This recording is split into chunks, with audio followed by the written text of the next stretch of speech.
I feel like we need to decide what order we're going in before we launch into it. Lucy, you want to go first? Yeah, Lucy was last time. Okay. Lucy, go first, or before me. Like Hannah, then me, then you, Brandon. Yeah. No. Talk over Hannah is what I'm saying. It's just like, welcome to the stage. I'm Lucy. Oh my God, that was literally what my kids did at breakfast today.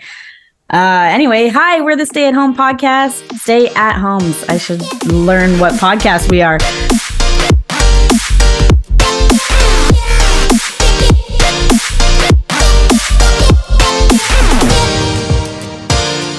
Well, hello, welcome to the Stay at Homes podcast with Hannah, Lucy, and Brandon.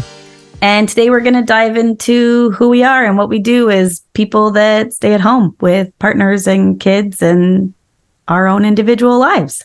And spoiler alert, we don't nap all day. Well, sometimes we do, but not all the time. When it's a slow day, I lay down and I have been known to indulge in a nap or two. I set an alarm. Small siesta. Sometimes. Yes. Sure, we'll call it small. I do enjoy a good nap. I guess we could start. In all reality, we are all people that stay at home for various reasons. We have all had different circumstances. So, Brandon, you are a stay-at-home parent. How did you get there? Is it a choice? Tell us about. My journey to becoming a stay-at-home starts in 1849. No. It's been 84 years. So I have 3 kids. I have an eldest, and I have twins. So I have 3 kids, and on my wife's mat leave, which was last year, 2022, my wife was able to find a new employment that had to start early, and because of that, I had to we kind of did like a little bit of a swap. So her mat leave was about to end, and I took over the last month of her mat leave. And I informed my work that this was happening, that I was going to be taking some time off. And we kind of negotiated and figured out a way for me to be able to work part-time. So I kind of became like sort of a part-time stay-at-home parent. And I was just looking after my twins while my eldest also went to daycare, went to school. And after about the 6 or 7 months of working, when all my kids now were going to be going into daycare and going into school, I happened to be laid off and I lost my job. So I then became a full-time stay-at-home with the asterisk and caveat that I would, eventually work again. I would eventually seek employment once again. And currently that's what I'm in the process of doing. But primarily right now is I'm a stay-at-home parent to the 3 kids. To the 3 kids. That's what I call them, the 3. But I'm a stay-at-home parent to the 3 kids. And it was a surprise. It was a big surprise for you to be. It was not. Yeah, it wasn't planned. It wasn't something. No, obviously the part-time was because I had discussed that with my work at the time. This was in the fall of last year. And so that was all planned, that 6 months of working part-time, which was its own. I mean, that was its own struggle of chaos of having to work in between naps or during naps and working in the evenings and trying to make sure that I was doing enough hours and doing enough work to be able to hit the hours, but then doing meetings and then immediately right after that having to go and feed 2 kids lunch. It was chaotic. And and that's where I'm at. That's where I'm at right now. So currently seeking employment, trying to find a job, because we need it. But it's it wasn't a planned thing. It wasn't something that we were aiming for at all. Yeah, that's a big shocker. And we can get into more of like what it was like once you did full-time become a stay-at-home parent. But Lucy, you are a stay-at-home parent. I am and have been choice. I had I just worked like regular old retail, but we got married and I got pregnant, took my mat leave, and then at the end of the mat leave we talked about like the cost of childcare versus like a realistic amount of money that I would make, and that it was basically like I would only be working to pay for childcare, Sterling working shift work, and then like 2 parents working shift work and childcare only being during the day for the most part, would be unsustainable. So we decided that I would stay home. And that's what I did and have done since he was born. So. And how old is your kid? My child is 7. And I've been at home with him since 2 weeks before he was born. A week before he was born. Mine is not as exciting as Brandon's. It has Oh, yeah. It's so exciting to lose your job. It's like this thrilling roller coaster ride that you get to go on, and then at the end you realize, hey, by the way, the roller coaster's broken. Anyway, sorry. Go ahead. There's no end to this roller coaster.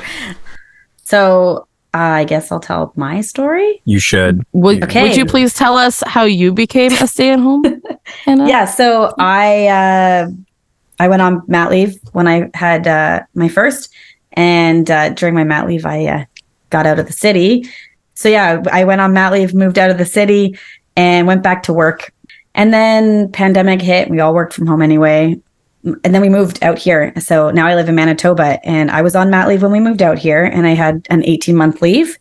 When my leave was almost up, I still didn't have childcare for my second. We finally got childcare for my first, but I didn't have it for my second. And it's actually really, really, really hard to get care in Manitoba.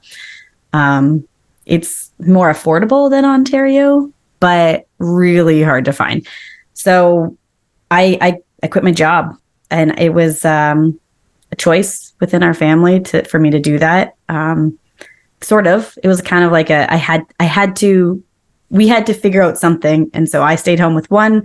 The other one went to daycare. Come March, I got childcare for my second, and turns out I just didn't have a job. So then my kids were in daycare, and I did projects at home, and I was like, I'm going to take the first month. I'm going to take time for myself. I'm going to learn how to use saws and drills, and I'm going to do this project and do all this stuff. And I'm like, and then I'll get a job after that. Yeah. It's not that simple. You don't just get to be I'm going to just go back to work whenever you want. It's actually really hard to find a job. So I've been a stay-at-home parent. My kids are in daycare, or we also did forest school and stuff like that, which actually takes up a lot of time. You touched upon something that we made the same decision that we would kind of rearrange our summer because we knew we could get childcare at the end of the summer. Well, we knew we could get it throughout the summer. But it was more sporadic in the initial plan. But now we were saying, well, let's just, we'll do all this childcare in August. And I got laid off in May. So that way I have enough time to be able to find something. But I don't want to find something in May because then I might have to start work in June. And then, we've got 6 or 7 weeks that we've got to figure out what are we doing with childcare. We kind of rolled the dice there. So I had the same, we had the same thought, and me really had the same thought where I was just like, okay, I'm going to take some time for myself. I'm going to take a month. I'm going to take 6 weeks off. I'm going to just not really do anything. I'm just going to take care of my kids. I'm going to do projects around the house. It's just going to be great. And it was, to be completely honest, it was great because I got to catch up on some stuff that I was doing.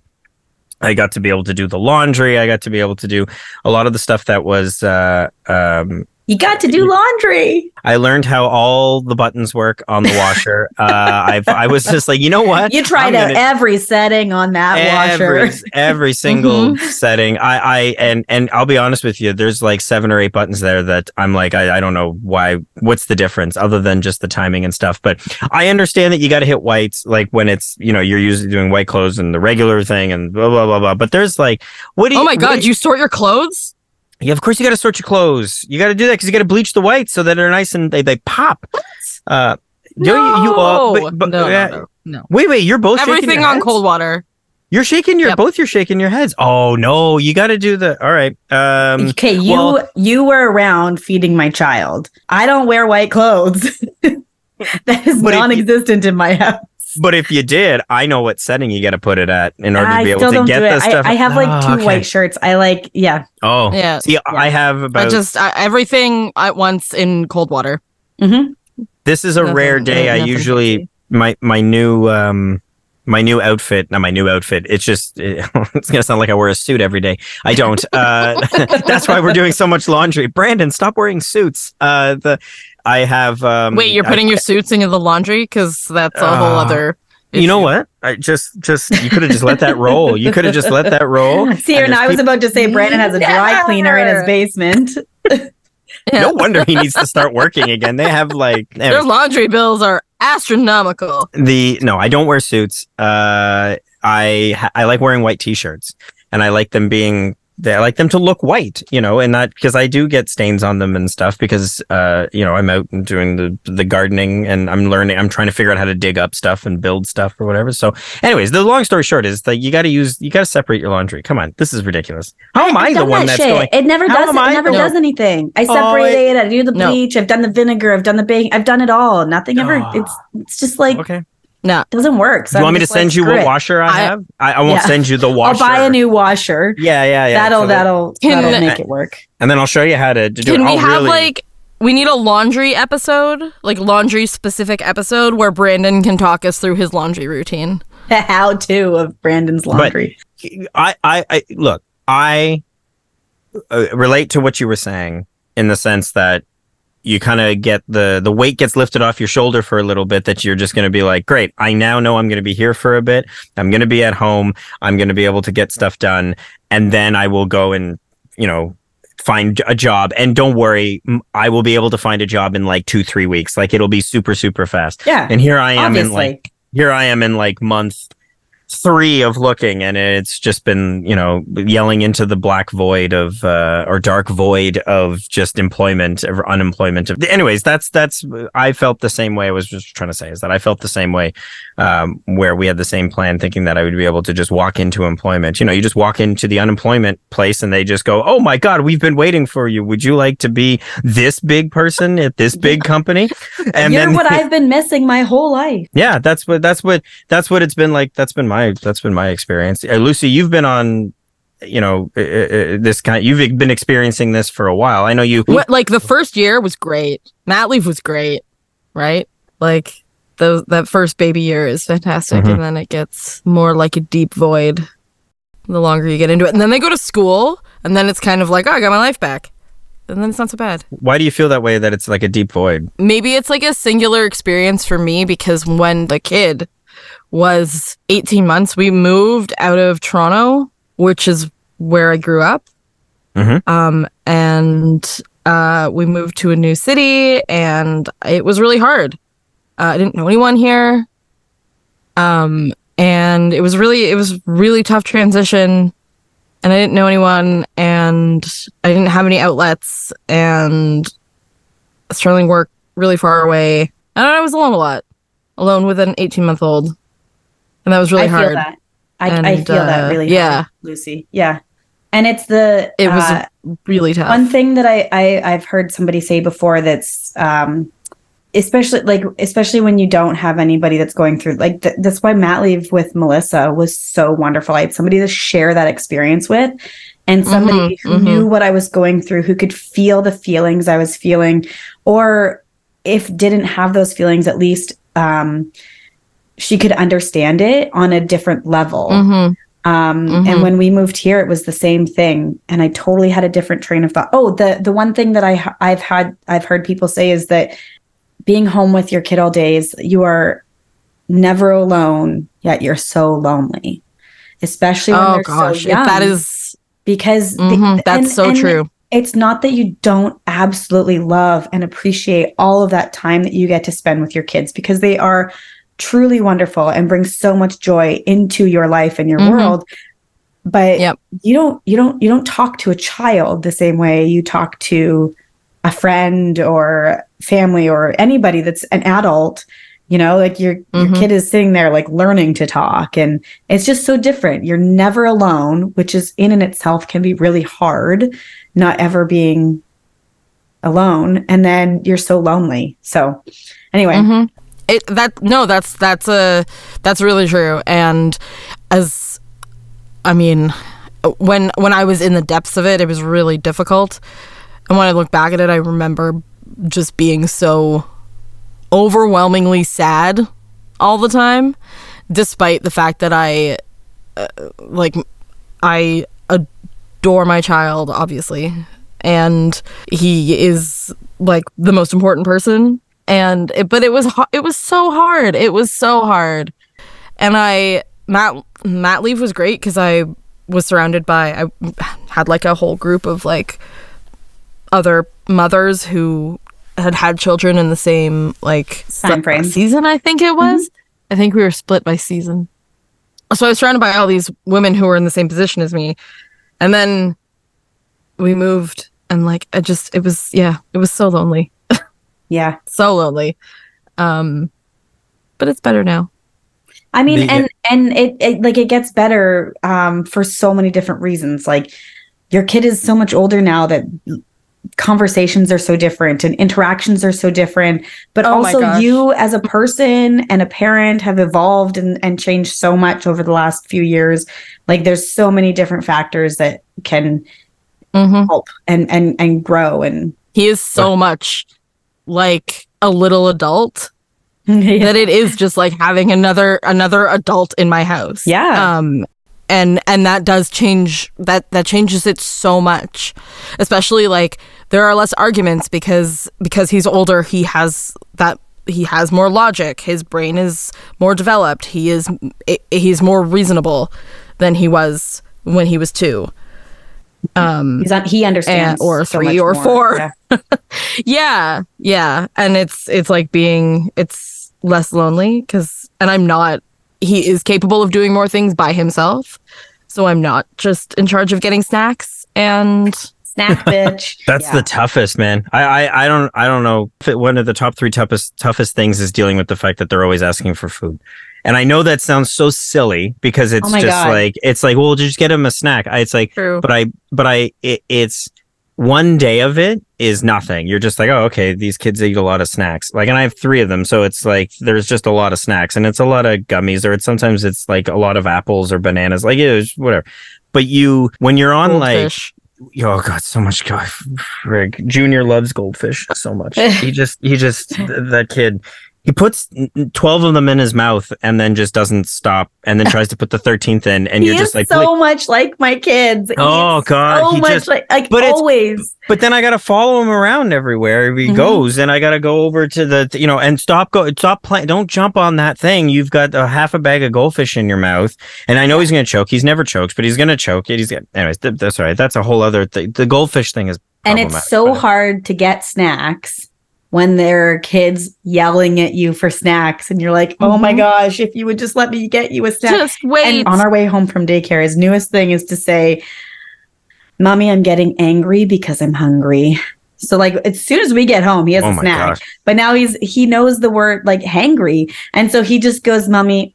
Sometimes he forgets and he goes, Mommy, I'm getting mad because I'm hungry. And it's Mommy. That's awareness. Except that now he no longer calls his mom. So it's Hannah, I'm getting angry because I'm hungry. And the Hannah Rose does it's almost like she loses mobility the more hangry she gets. It's just a lot of flailing and it's like and it's so dramatic. She's gonna be the actor of the 3 of them because it's just so dramatic. And then she like leans up against a cupboard and then like falls over and then it's just and I know it's just like it's not because like it's she's hangry. She's just so and she wants a snack and I know that whatever she wants is not going to be able to actually fuel her to feel any better. It's not like, just wants gummies. Like that's all it was. Just wants gummy bears or just wants, Junior always asking for goldfish is problematic, but at least that fills him a bit. At least he eventually stops asking for them. I just feel that Rose she just wants to put on a performance and then you have to feed her dinner. And it's like when you like it has to be a full meal. A full meal is the only thing that actually satisfies her. Everything else. But anyway. Yeah, Rose. She is just. Yeah, she's a big person. She's a big personality, and she lets you know when she's not pleased, because she does her one woman play, or one woman show or whatever it is. Which is exactly like Michelle used to. Yeah.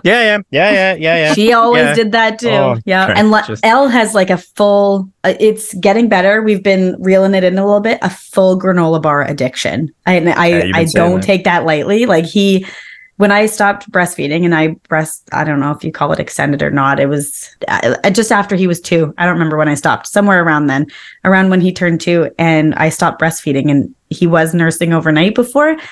And he started waking up in the middle of the night, every night, between 1 and 4 in the morning, he'd get up and he would just cry for granola bars all night. Mommy, granola bars. Granola. Oh, and we had to, and the only way we could get him back to sleep was to give him a granola bar. And I'm like, are we gonna have to feed this kid granola bars every night? I'm like, this is not something that I don't think we can be doing this all the time. Like, this is not sustainable, like financially, or like, I don't know if it's good for your digestive system to be having a granola bar every night at 1 in the morning.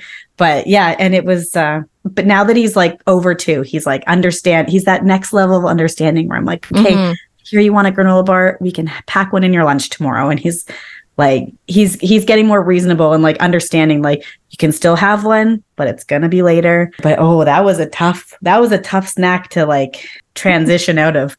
That's love. That's pure. I mean, if you're waking up in the middle of the night and you're screaming for something's name, that's I don't know. I don't know what else. I don't know how much more love you can put into the world if you're going granola. Michelle waking up in the morning, or us waking her up and walking into her room when she was younger. Her thing was toast, and we would open up the door. Yeah, we would open up the door and be like, "It's time to wake up," and she would just go, "Toast." I'll never forget. We still talk about it. Toast. Like as if she's been in the room for like 7 days and she hasn't eaten or something like that, and she's just asking for no. It's just the morning. It's just the morning. It's just like, but when they love something that much, it's like that's all they want. They want it over and over and over again. That's also what is difficult to deal with on like, again, dealing with it on like for 1 day or like a week is like its own thing, but to like over and over and over again every day. Yeah. I find that the days became very repetitive. As adults, you don't necessarily always have to, when you don't have kids, you don't live your life like that. Like, you know, you get up pretty much always at the same time. It's not this early, but you're getting up at the same time, but you get up, you go to work, and what happens at that work sometimes is like different, or sometimes you go out for lunch or you stay in for lunch. But you're dealing with adults during that day. So there's different stimulus like happening for you. And then you come home and then you're always having a different, you can have a different dinner or something. There's just, the schedule, it can be the same, but there's different things happening throughout the day that make it a little bit more. And I don't know what it is, but I just found that that's like completely gone when you're having to stay home with kids. Even though you're trying to do the same tricks, it's like, it doesn't work. I just feel like, and now it's nap time, and during nap time, I do this thing. And then now they're up, and during, I got to get the milk. I got to do the thing. Sounds like I'm complaining about being a parent, but it's just very, I don't think people, sometimes people I think forget how repetitive it can be. And that's also for me, very, I don't want to say soul crushing, but it's just very, very tough to like go, right, this is very, very, repetitive. And that's tough. It's tough to kind of deal with. That was my experience. And kids thrive on routine. Yeah. So it, aside from doing it for you, like your kids are going to want that routine. Like they're going to want to know, okay, well in the morning we go to the playground. Okay. And then we have a nap. Then we have lunch. Then we have a nap. And then, okay. And then I know we do an at-home activity in the afternoon, and it's always going to be different. You're going to always try and do things differently. But they also are going to want some sort of routine, and often, not always, not all kids enjoy routine. I just generally, my kids love routine. So like for me, that was. My kids do well with routine as well. Yeah. When my kid was still taking naps, he used to think that the nap was nighttime. Oh, yeah. All kids And do. so he would think that, like, it was the next day. And he'd be like, can we have breakfast? And I'm like, it's not morning. It's like 3 p.m. What do you want breakfast for? And it took a really long time for us to, like, explain to him that it wasn't, you're not going to bed. It's not bedtime. It's nap time. Nap time happens in the middle of the day. And didn't Michelle do that too? Like, wasn't she always like... I remember her doing that too. Yeah, she did. But I think it was just, she was doing that more the fact that she just loves cereal so much that she was just trying to have cereal twice another love. She was just trying to manipulate you. I think that's all it was, where she had heard probably what your kid Lucy was doing, and just was like, oh, that's a good trick. I like that. Let's throw that in there, and then I can have a second bowl of cereal during the day and stuff. When we were over at your house and they discussed it, and he was like, you know what I do when I want second breakfast? I just tell them that I think it was nighttime. time, and then it's morning again. And then Michelle was like, that's a great idea. I'm going to try that. Ding. Oh, no way. That I just slept. I want to have cereal again. No. This is not. No, I want cereal. All right, you can have cereal. Ha ha. And then the next time they were together, she was like, it worked. I have 2 bowls of cereal every day. I got 2 bowls. Oh, those fools. Those silly fools. It's a tricky thing to navigate, to try to figure out, and I think having only them around is also tough. And I know that Melissa is she always suggests, at least to me, is like, well, then go out somewhere where there's going to be other adults. Mm-hmm. Even though I don't know anybody like that are going to be there, going to a place where like other kids are with their parents and stuff, so that you can at least have, even if you're just like by proxy, interacting with adults because you're standing next to them, at least you feel like a little bit seen, and that you're not, because you can spend days of not seeing other adults other than your partner, and all you're spending your time with is just your kid, and your world slowly starts becoming like just this small little globe, and then it's just you. And I mean, like, you can listen to as many podcasts as you possibly can, but it's still not the same of like, hey, I'm having a conversation with an adult without a kid around. And if once you do that over and over and over again, it's like those days without any adult stimulation, my goodness, do you get like, there's days where I'm just like, oh my God, like it's just anybody. I'll talk to whatever, the crossing guard. Okay, I'm going to go have a conversation. Yep. Like just anybody that I don't know, like whatever. It's just, you just need that, because you can just become so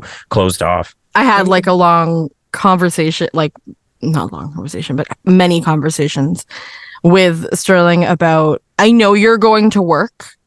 I know that you're not going to have fun, but you still get to go to work and have these like adult relationships and these adult conversations, and be in the like in the company of other adults, where I don't get to do that. I'm staying at home. Oh, that sounds so nice, but it comes with its own set of struggles. Like the idea of a coffee break at work is like, what is that?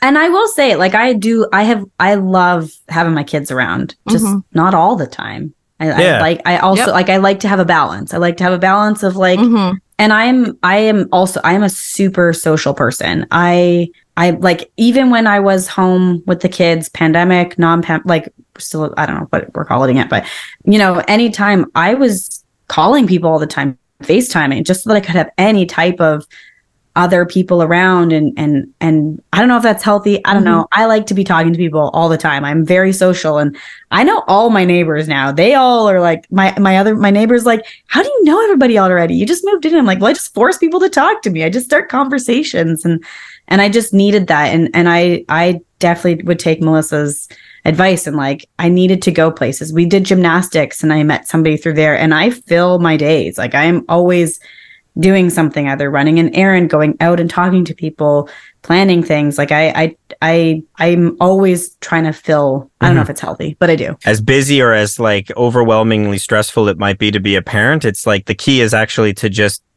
be even busier. Like you just need to be busier, like with like in the right direction. That's what that's for me is what I've learned, is that like it's not enough to just, yeah, it's really stressful to be at home with them, but it can be. It's not always. I love my kids, and they're super fun.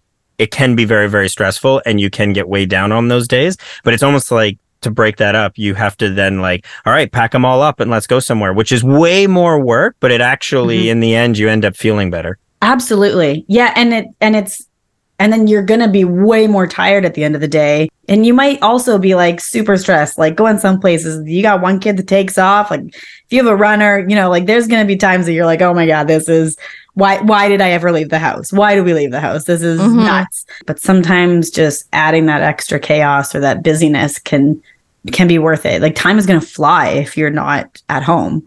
And I find that they're happier. Like it is way more work. Getting out of the house, like that is so much work. But sometimes you get home and you're like, oh my gosh, my house is still clean because we didn't spend all day here. There's like an added reward when you come home and you're like, there's no dishes everywhere. There's no goldfish all over the floor. Like wow, like how did we not realized this sooner. Yeah, that's a great point. Yeah, I've done that a couple of times. Come home and just been, oh, look at that. The floors are still swept. Yeah, wow. They left all the goldfish at the park. Yeah. or Junior's still eating them. I don't know. It's just whatever. But it doesn't matter. They're just in his cheeks. His little chipmunk cheeks of goldfish. Don't you spit those out. This floor is clean. You eat that stuff. Yeah.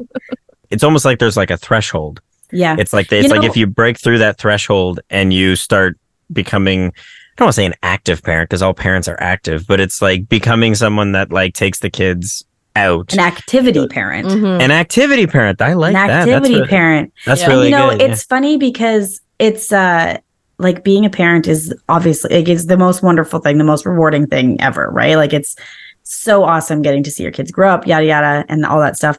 But when you're at home with your kids, especially when you're on mat leave, everything is dictated around naps and like you're so restricted to time, and it's like so much planning and this like mental load of like, oh my gosh, that I feel like as they get a little bit older, it's almost like a aha of like, oh my gosh, look at what we can do. And like, look at these things that we can do. Like my kid only naps once a day now.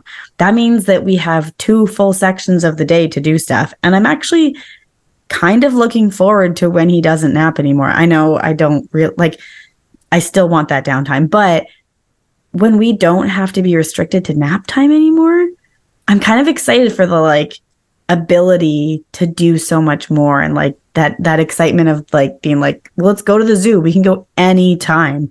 We don't have to be like, well, are we going to go just for the morning or just for the afternoon? It only closes at 4 and nothing opens till noon. Like it's all this like planning and mental load. I feel like this is a good segue to talk about like, do you guys have pressure or feel the pressure of being at home and needing to have a clean house?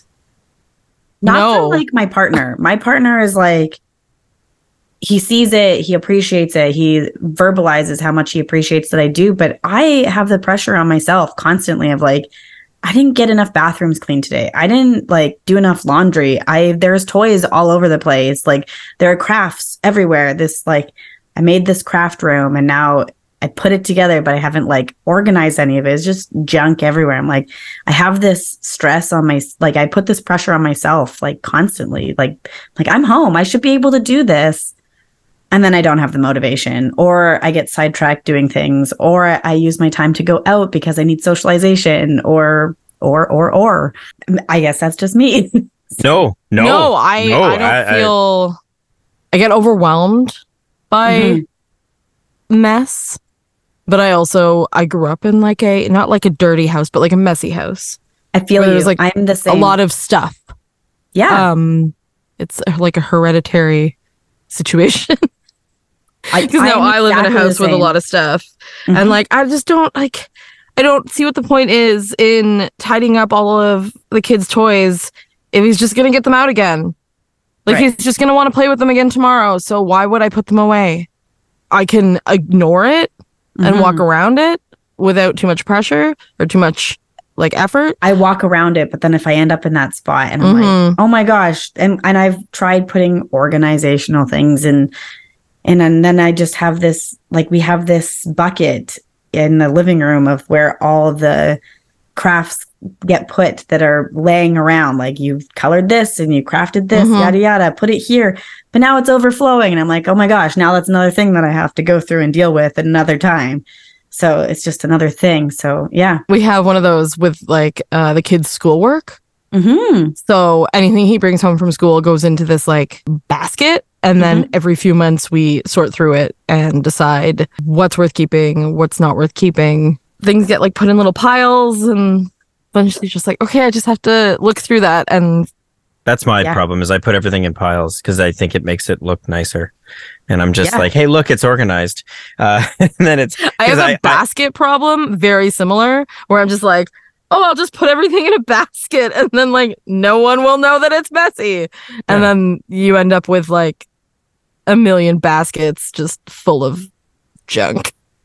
When I was younger, if I didn't want to eat rice, I would spread the rice around the plate because I felt like it would look like as if like you've eaten it. Like it's like, well, I tried, like, I did inside because if you take rice and you put it all into like one big pile, it's like you have like an image of just like, well, you should eat that. But if it's all spread around, it just looks like, oh yeah, he went through his dinner and stuff.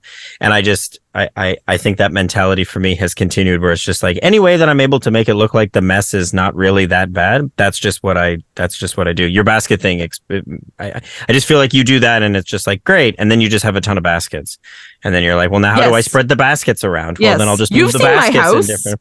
Yeah, but it's also like you fill the space that you have, and you have a larger house than we do, and our house, we constantly feel like it's just swallowing us, because, and even though we try to get as much stuff out as possible, and we try to keep it, we're not what is it, minimalists by any stretch of the imagination. Can you even be a minimalist with 3 kids? I don't think that's possible.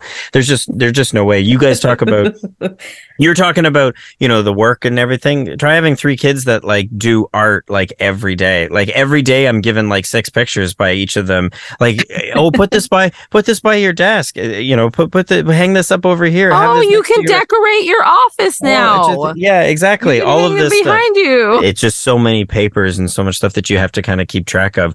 I do, though, relate to you, Hannah, in saying that like I put that pressure on myself to, even if I'm doing this, or I've worked in the yard, or I've gone out and I've done groceries, I always think that like, yeah, but I could have done another load of laundry. I could have swept the floors. I could have done the thing. I could have mopped it. Like, I don't know how many days in a row. I'm probably on day like 39 of going, today's going to be the day when I steam mop the floor. Today's going to be it. I'm going to do it today. It's going to be great. And we're going to have nice, clean floors, which we never do. But because 3 kids, just I don't know how they're able to spill that much food on the floor. But anyways, Brandon, that's a way to keep your table clean.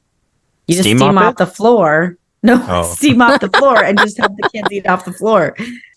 All these ideas for you, Brandon. Thank you very much. No, this is the secret reason of why I've started this podcast, is I need you guys to tell me, we've started this thing so that you guys, it's a group for me to actually just know, are Crocs okay with socks? How do you steam mop a table? This has been an episode of this.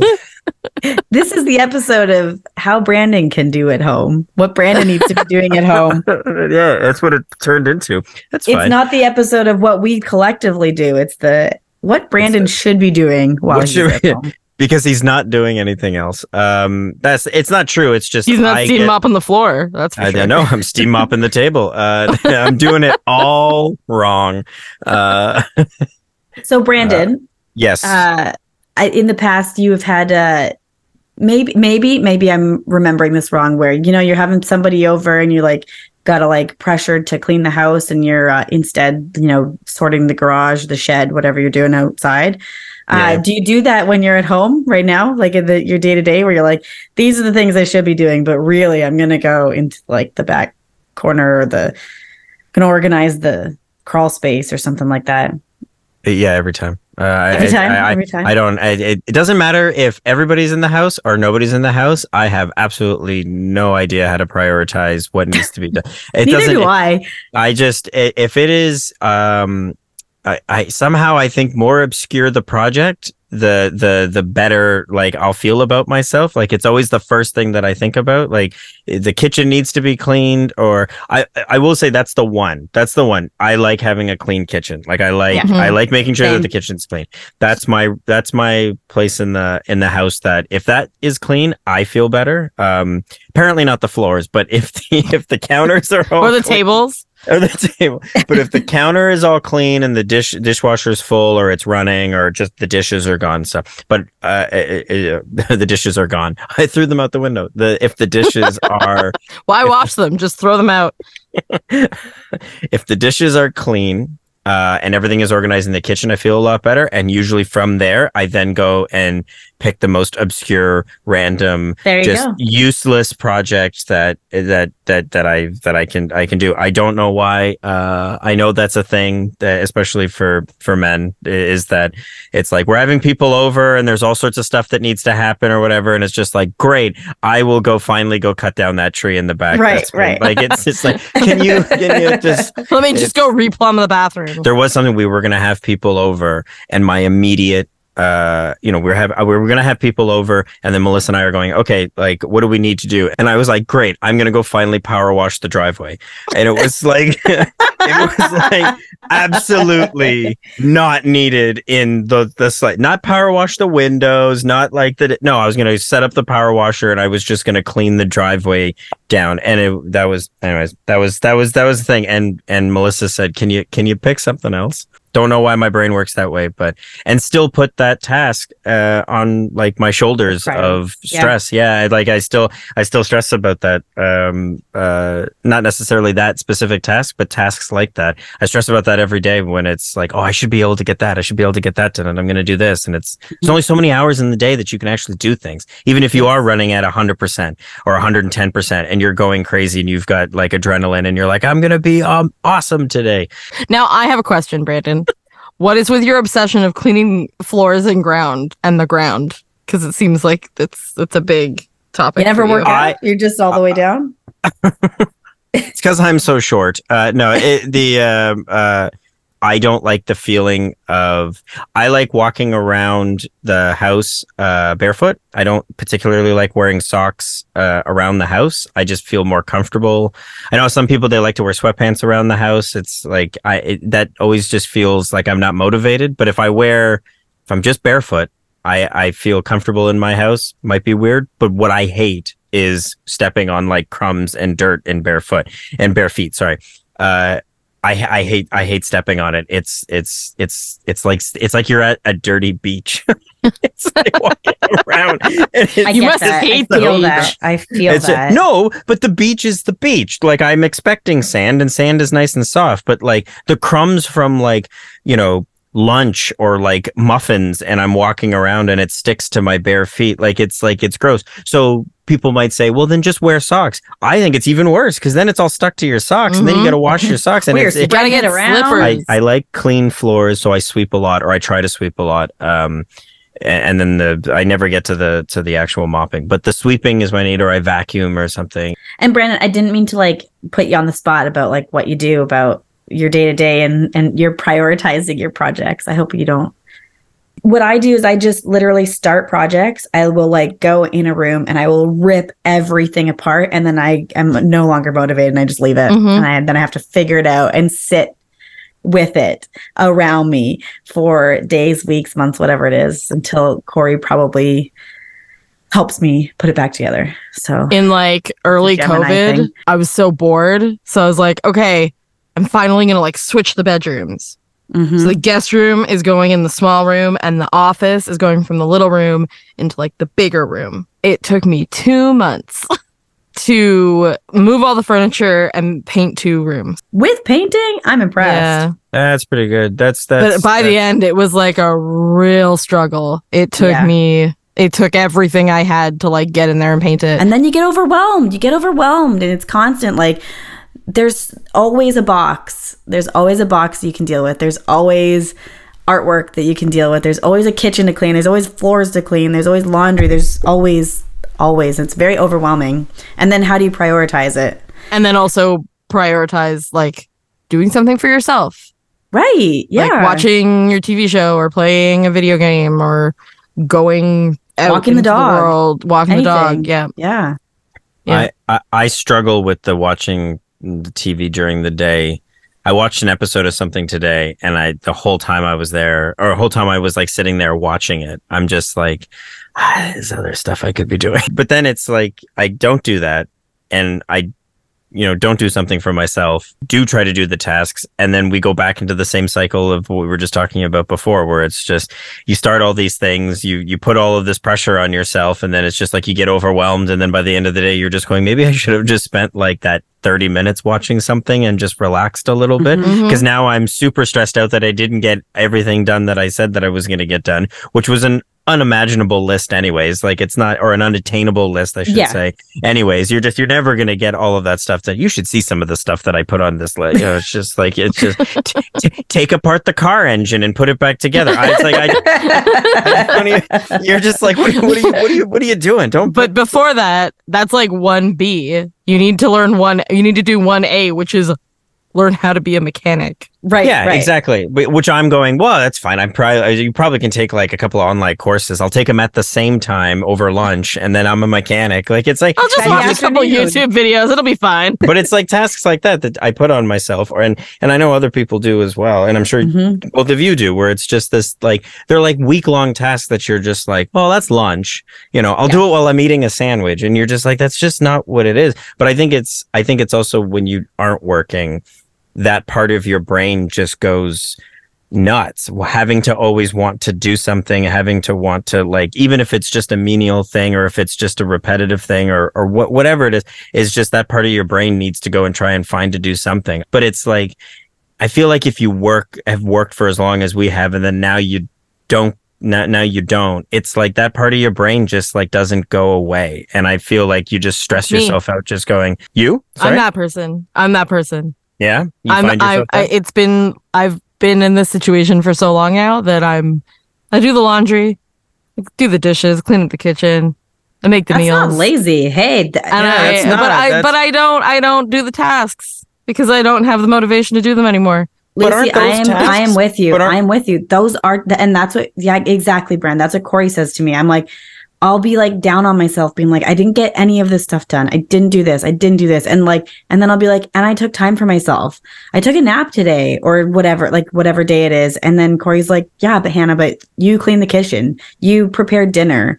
Like you did laundry. Like you did like 3 loads of laundry today. And like, you're doing stuff, but when it's stuff that you just do as part of life, it doesn't feel like you're doing it. Absolutely. Or it doesn't feel like it's worth credit. It's like, I do all the laundry and I do all the dishes, but because those are just like the things that I do every day, they don't count. Like they don't, they're just, but they do. And but it doesn't feel like they do because you get so used to doing them and you get so into that, like, it has that to be role done. That it doesn't seem to, or like picking the kids up from school, or feels so like natural that it just doesn't. It's like waking up or having a shower or whatever. It doesn't feel like it's a task because you do it every day. Yeah, that's it. That's for me. It's that last part of it is that it just becomes like a part of your day. That it's like, well, I also like I shower. I eat, and then I also pick up the kids. Like that's not a part of that. You can get, they are tasks, they are things that you're doing, but you can fall so easily into the trap of just becoming. But that's just something that, that's just something. Okay, but that's not real. That's not real.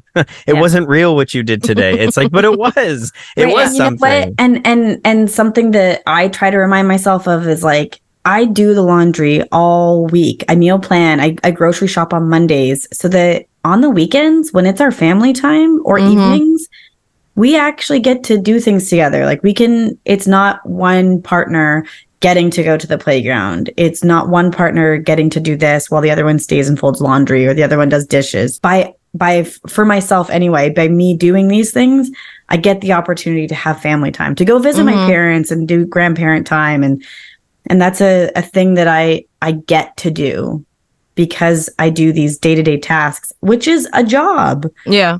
Like it is work. It's a lot of work to do it all. And it like we've all said, it doesn't feel like we deserve credit because it's your everyday thing and it needs to be done no matter what.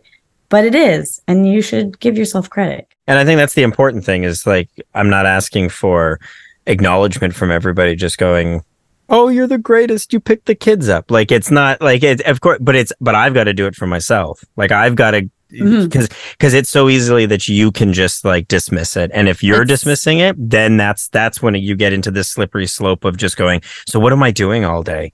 Like what are my tasks? What are my things? What am I accomplishing all day? And you're accomplishing that you're doing that. And it's that's a tough mental thing to balance. It's like the invisible load or something. Like it's the mental load. And it's because it's invisible. Like it's things that you don't really notice day to day. But like if I were to, some nights I don't want to clean the kitchen. I just don't want to do it. Some nights I'm just too tired and I don't want to do it.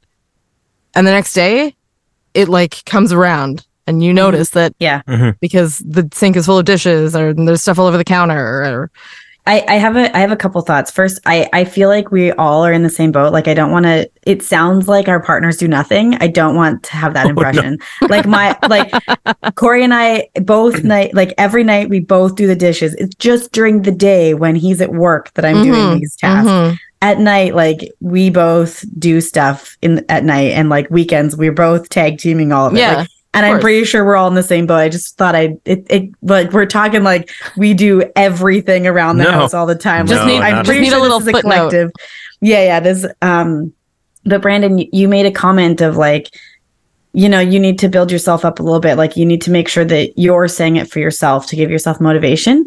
But like, since we are parents, I feel like it's positive to also show that to your kids. Your kids see that you're doing these things and that they matter, and like and your kids should see that you do matter, and that you believe in yourself, and that you are like, you're worthy, and you are, for sure. And so like and that it's important to take time to make sure that you're okay. Like, doing the laundry or doing the dishes is not the biggest thing in the world, and if it doesn't get done, it doesn't matter. If you don't feel like doing it for whatever reason, it can be done later. There are things that are more important than having the tidiest house or having, all your dishes clean or whatever. Like, it's totally. And it's a good point. Saying about the kids, of saying that you also have to be an example for them, and it's no kid wants to see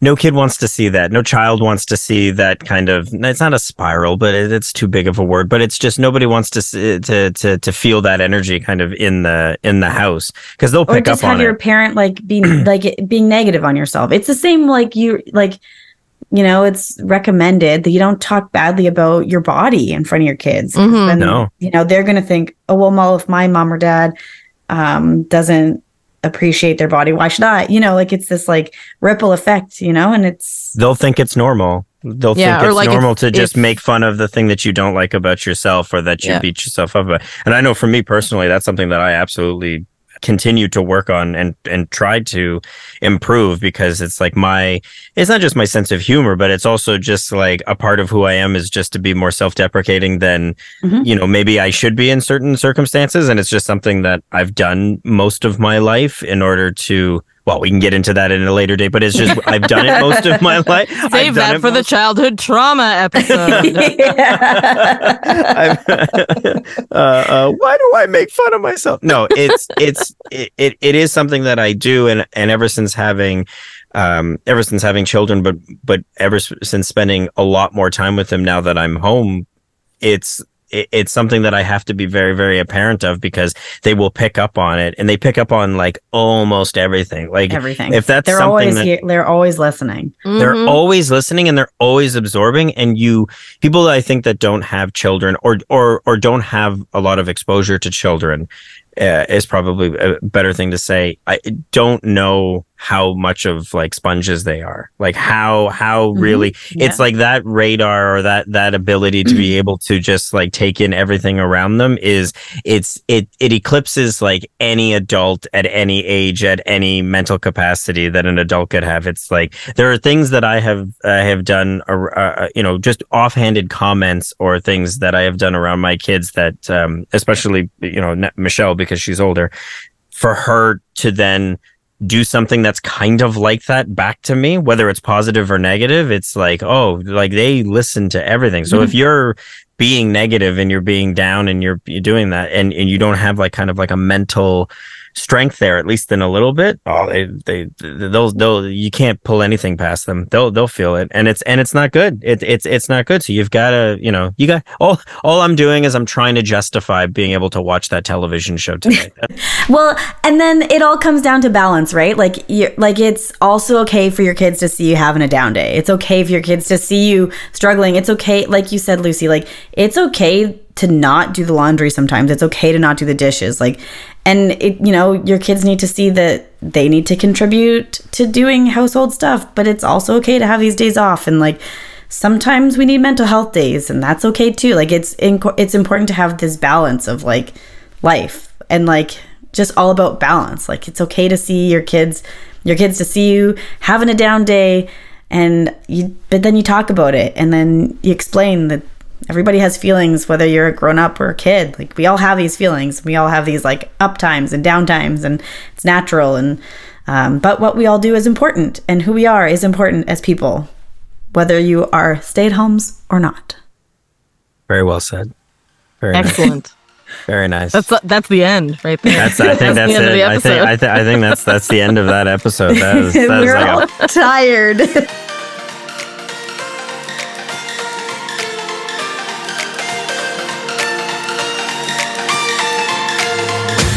If you enjoyed this episode, please rate, review, and subscribe. If you want to chat with us, slide into our DMs, leave a comment, or email us at thestayathomespodcast@gmail.com. Bye!